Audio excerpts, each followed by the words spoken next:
welcome back to my channel again.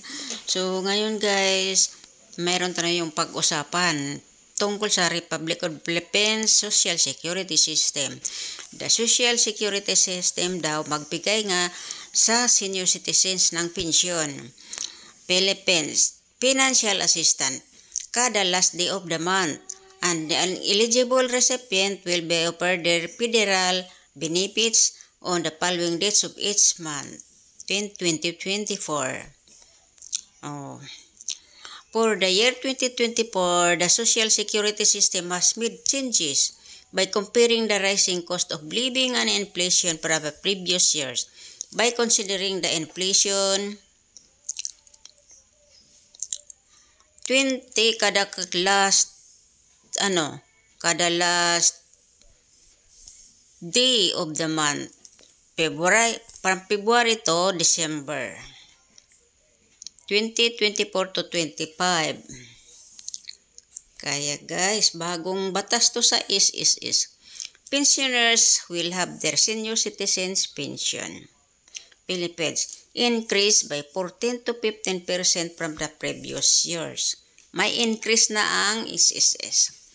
SSS contribution table for voluntary and non-working spouse members. Ang mga non-working spouse, kung mga asawang walang trabaho, pwede na maghulog sa SSS. Piliin lang nila kung voluntary or non-working spouse members na obligado sila ng 560 kada buwan. Recommended ang SSS Self-Employed Contributions 2024 to 25.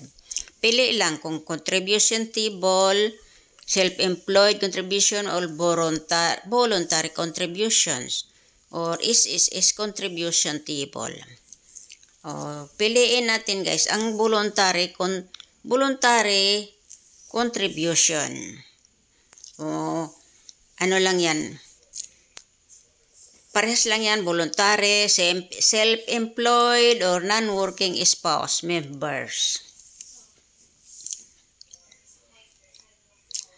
Ang voluntary members and non-working spouses are obligado daw magbayad kada buwan, mag-contribute sa lowest amount na 560. Ang pinaka-highest, 4,200 pesos. In accordance with the Social Security Act 2018, both voluntary member and non-working spouses are subject to fixed contribution rate of 14%. The monthly salary credit for this category spans from a minimum of 4,000 pesos to a maximum of 30,000 pesos. Please note that the contributions for non-working spouse will be calculated as 50% of their employed spouse's monthly salary.